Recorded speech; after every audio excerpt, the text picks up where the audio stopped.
Sa bawat araw na dumarating, piliin natin maging masaya. Maraming hamon ang buhay, pero tayo ang may kapangyarihang magbigay kulay sa bawat sandali. Tandaan, kahit simpleng bagay, pwedeng magdala ng ngiti. Kaya i-enjoy natin ang bawat sandali. So guys, I will go to school. Then I need to run because 3 o'clock is the meeting. And now what is what? 3:01.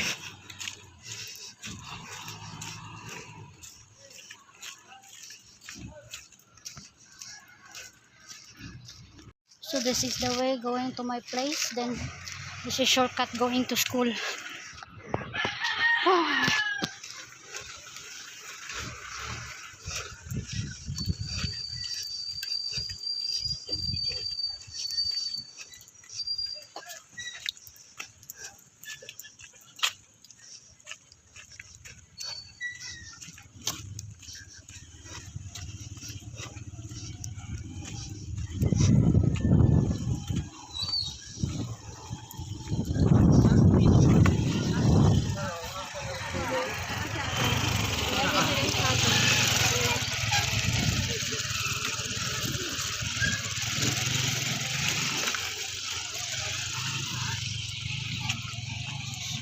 So we go shortcut.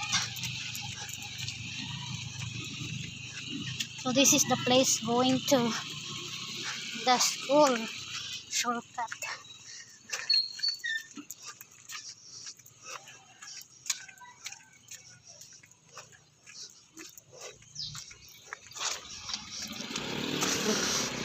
So hot.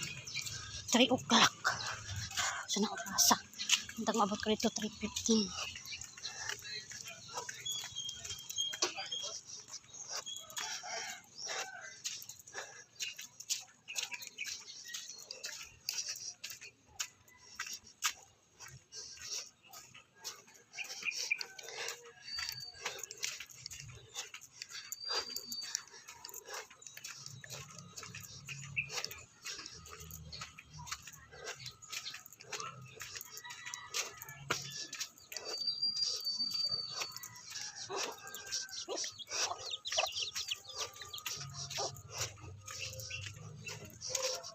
One minute, 2 minutes na guys.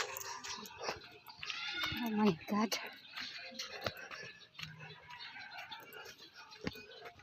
Dami.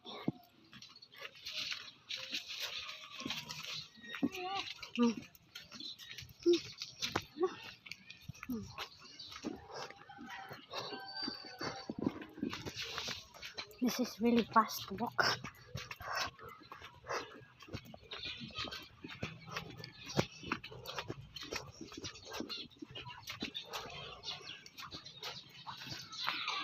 Wow, daki.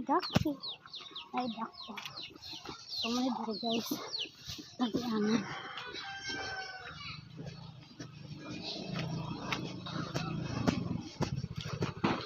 Hari hata abi.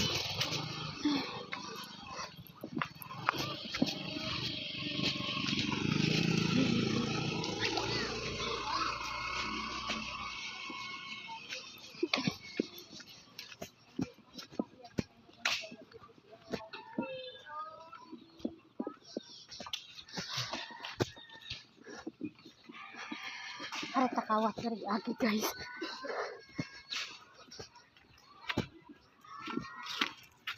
Agi.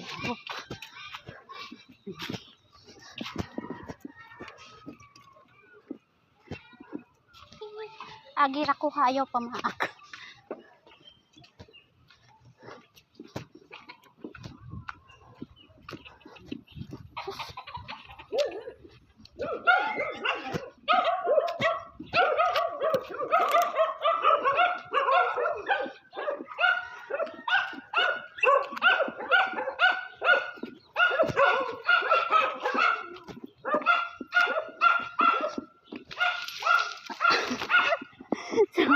Gisiriduan man guys. So rata. That one is close, so I just passed there.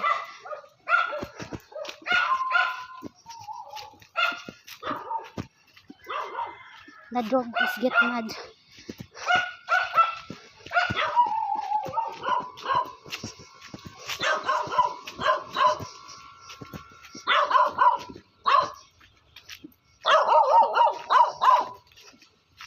I should that going to the school. So before, it's open there. That's the place that we just walk. Open kayo nagkuan. So, wala siya talilom guys. Talilom. I have like that in the house. You can cook that one.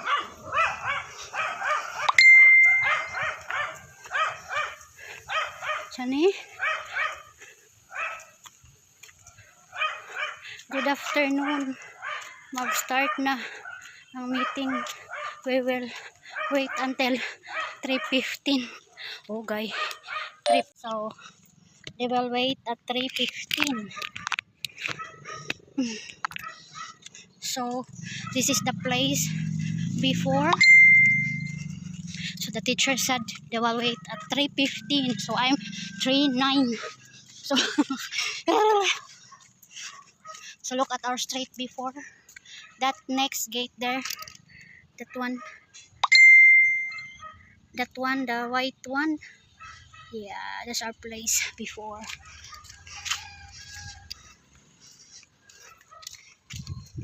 That's our old house. Run, run!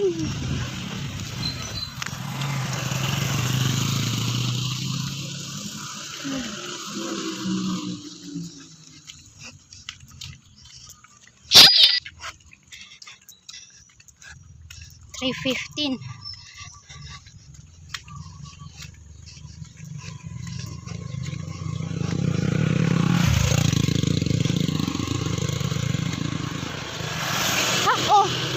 Meeting! Si Ate Lisa.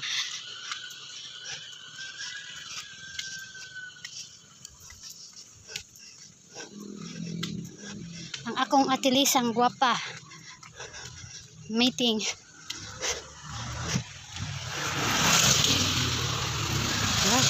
$3.15. Hingulan. This is the life of the mother, guys. You need to hurry up, go to school. Yeah.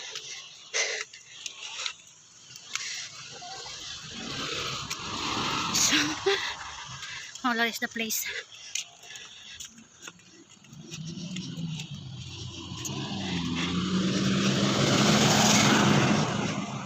So that's the school of my daughter. Look at my slipper. Oh.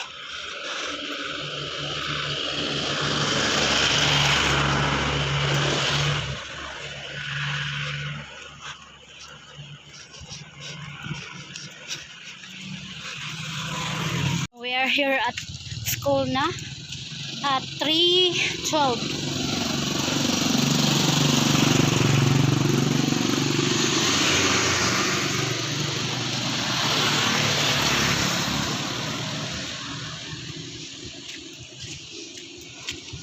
Yan.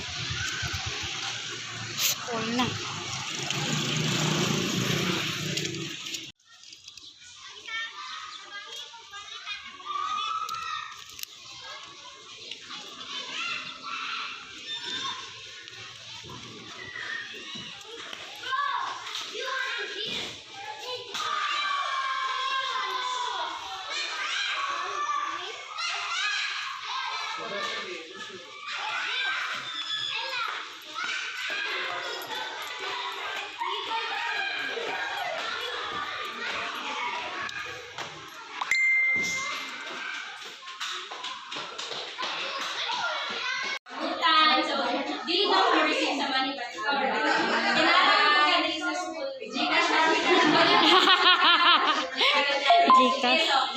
Wala ka first agenda. Doon na tayo on, officers.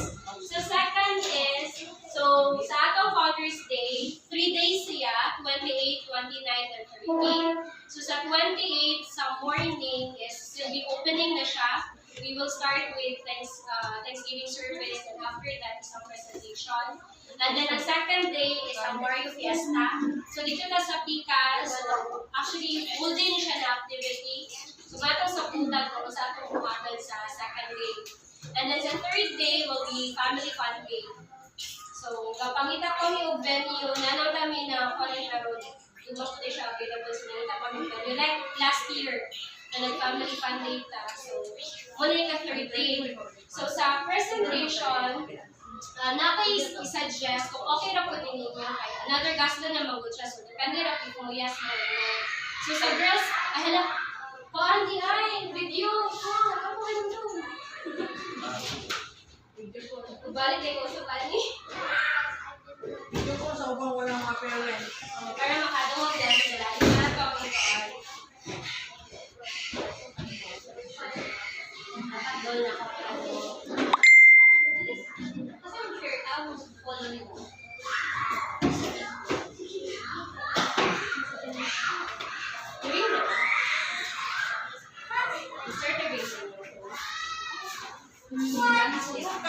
Kay. Basta. Kaya ko ano yung tingnan. Kay. Wala na. Pagsara to! Para uniform ang ilahong mga skirt is magpatahig ka. Na nakaitingan si ma'am, ay si Kita Inday, katong mananahin ni Teacher Rose. Kuhaan man siya katong na-design galing. So, bulak-bulak, pero ang vagina lang siya.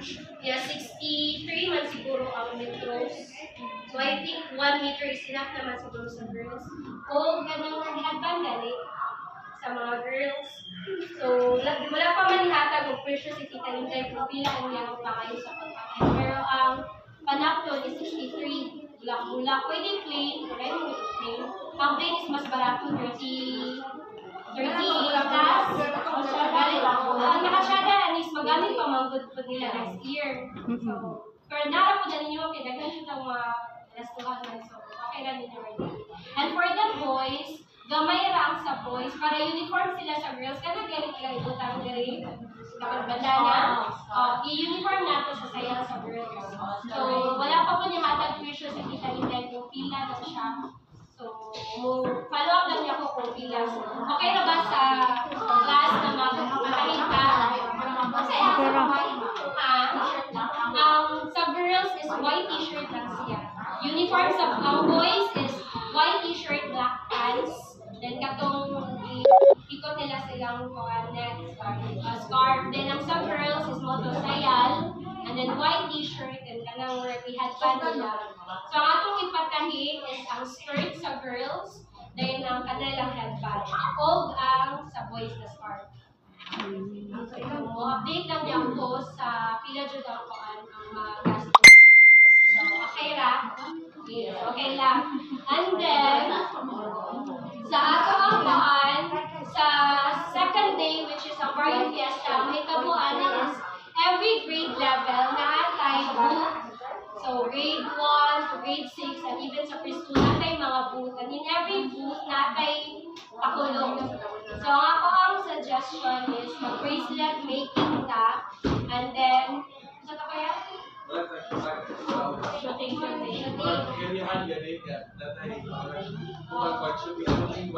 Siya, pambalon lang, sir. Magpunta ka sa kuwan.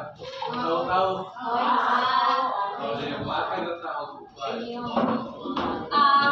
Ang may kabuhan is ratag mag-fundraising. So, ang mga muadto sa atong booth na mobile silang bracelet, sila yung make. So, mag-provide lang siya ng mga materials na gamiton for bracelet making. So, stay sila sa atong booth, mag-make sila, and then pwede po sila sa shooting. Ang money na atong matigom is ato siyang gamiton for the Christmas party. So, tigo mo lang nato na siya. Munang mini na secretary. Para mahod sa money. Kaya para pag-abot sa Christmas party, na tayo money daan. Okay, so, munang tingog dagan siya gasto kay makamutan na yung magbukas sa mga materials. Like sa bracelet making, magbayad ang mga materials para anak. And then, anak ko na si Sir Romel, kanya na may mukaan. spend ko, okay na. Adlaw mo to sa mga bata. Katawan pa. Ay, isa ang gamit. Atong pilit ka. Pilit ka. Pilit ka, pilit. Adlaw Ako, mo. okay na to, maana na ka. Last year, wala ko doon. Dapat ako ipalit. Sa bawat araw na dumarating, piliin natin maging masaya. Maraming hamon ang buhay, pero tayo ang may kapangyarihang magbigay kulay sa bawat sandali. Tandaan, kahit simpleng bagay, pwedeng magdala ng ngiti. Kaya i-enjoy natin ang bawat sandali. Magpasalamat at patuloy na magpakatatag. Lagi nating isaisip, happiness is a choice. Let's choose to be happy. Walang take two sa buhay, kaya piliin mong maging